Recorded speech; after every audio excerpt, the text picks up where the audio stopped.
स्वागत है दोस्तों आप सभी का हमारे YouTube चैनल शुभम राज ब्लॉग्स पर। अगर अभी तक आपने हमारे YouTube चैनल को सब्सक्राइब नहीं किया है तो उसे सब्सक्राइब कर दीजिए ताकि हमारे इंटरेस्टिंग वीडियो सबसे पहले आप तक पहुंचे। तो नमस्कार दोस्तों, आज की वीडियो में हम बात करने वाले हैं अशोक लीलैंड इकोमेट के संबंध में कि पिछले एक साल में कैसे अशोक लीलैंड इकोमेट ने मार्केट में अपने पांव जमाए। पिछले एक साल में हमने देखा कि अशोक लीलैंड की इकोमेट की डिमांड बाज़ार में बहुत ज़्यादा बढ़ी है और आज की तारीख में दोस्तों वही चीज़ चलेगी जिसकी बाज़ार में डिमांड है, वैल्यू है। जैसा कि आप लोग समझ रहे होंगे कि मैं यहाँ पे कहना क्या चाह रहा हूँ। मैं यहाँ पर अशोक लीलैंड इकोमेट के संबंध में बात करना चाह रहा हूँ। अशोक लीलैंड इकोमेट की डिमांड पिछले कुछ सालों में या पिछले कुछ साल में बहुत ज़्यादा बढ़ी है, जिसके बहुत सारे कारण हैं। तो आज हम उन्हीं कारणों का विश्लेषण करेंगे। आज मैं इकोमेट के सब्जेक्ट में बात करूंगा कि क्या इकोमेट की डिमांड बढ़ी है और बहुत ही प्रॉफिटेबल व्हीकल साबित हुआ है अशोक लीलैंड के इकोमेट। जैसे आप लोगों को बता दूं, अशोक लीलैंड इकोमेट में शामिल है 1615 एचई, 1015 एचई, 1115 एचई। इकोमेट दोस्तों, इकोमेट के साथ बहुत कुछ बातें जुड़ी है, बहुत कुछ वजह है जिन्हीं कारणों की वजह से अशोक लीलैंड के इकोमेट गाड़ियाँ इनकी डिमांड अचानक से मार्केट में इतनी बढ़ के गई है। तो आज हम उन्हीं कारणों का विश्लेषण करने वाले हैं। तो आइए बढ़ते हैं हम हमारे वीडियो की ओर और शुरू करते हैं उन बातों का विश्लेषण करना जिनके कारण ही अशोक लीलैंड इकोमेट की डिमांड मार्केट में इतनी बढ़ी। Number 1, low maintenance. जी हाँ, नंबर 1 पर हम बात करने वाले हैं लो मेंटेनेंस। दोस्तों, गाड़ी के प्रॉफिट में मेंटेनेंस बहुत बड़ा रोल प्ले करता है। अगर गाड़ी का मेंटेनेंस कम है तो प्रॉफिट ही प्रॉफिट, और अगर मेंटेनेंस ज़्यादा है तो नुकसान ही नुकसान होता है।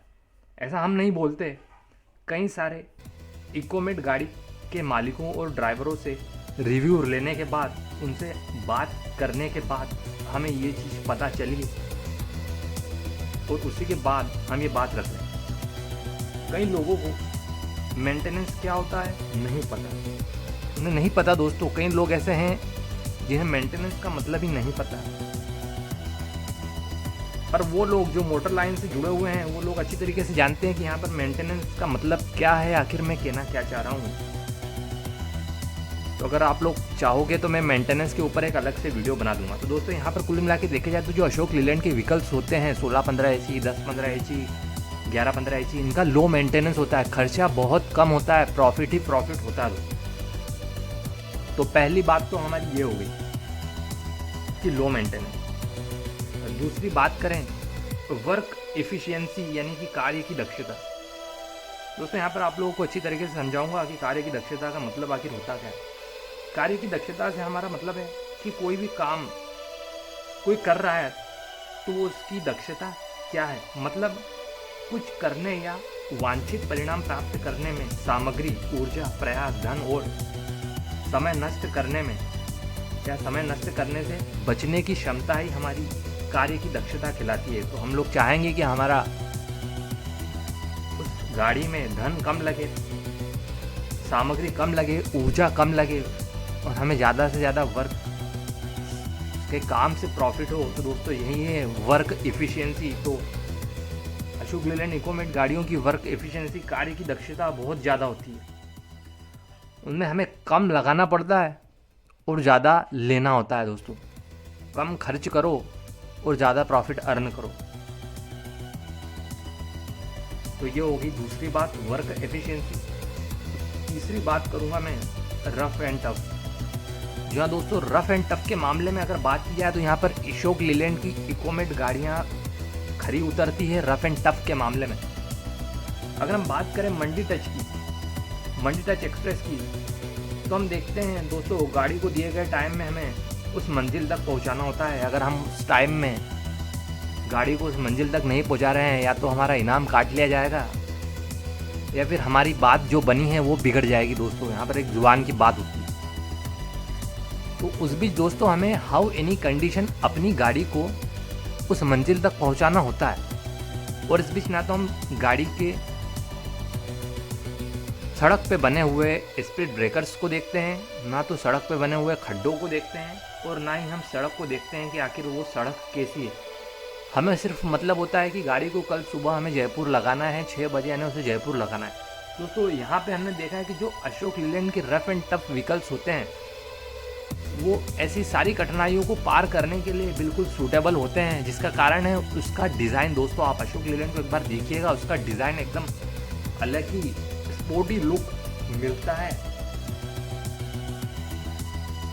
तो रफ एंड टफ के मामले में जो अशोक लीलैंड की गाड़ियाँ होती है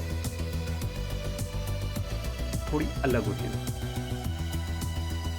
अगली बात करें हम माइलेज की, तो दोस्तों यहाँ पर माइलेज के बारे में मुझे बताने की ज़रूरत नहीं है। मैंने जितने भी अशोक लीलैंड ट्रक ड्राइवरों से, अशोक लीलैंड मोटर मालिकों से बात करी है, उनसे मुझे एक ही रिव्यू मिला है कि यहाँ पर जो अशोक लीलैंड इकोमेट का माइलेज होता है वो हमें दूसरी गाड़ियों से अच्छा ही मिलता है। दोस्तों आप लोगों को बता दूँ, दूसरी गाड़ियों से अच्छा ही मिलेगा। तो माइलेज के सब्जेक्ट में जितनी बातें की जाए उतनी बातें कम है। दोस्तों कुल मिला के ये वीडियो बनाने का प्रयास, ये वीडियो बनाने का मतलब एक ही था कि आखिर पिछले सालों में और आज की कंडीशन में अशोक लीलैंड की कुछ गाड़ियां जैसे इकोमेट क्यों इतनी मार्केट में ट्रेंड कर रही है। तो उसका कारण यही है कि लो मेंटेनेंस, सिर्फ और सिर्फ एक ही बात है दोस्तों, लो मेंटेनेंस, खर्चा कम है, टूट फूट बहुत कम होती है, माइलेज अच्छा मिल जाता है, प्रॉफिट अच्छा मिलता है।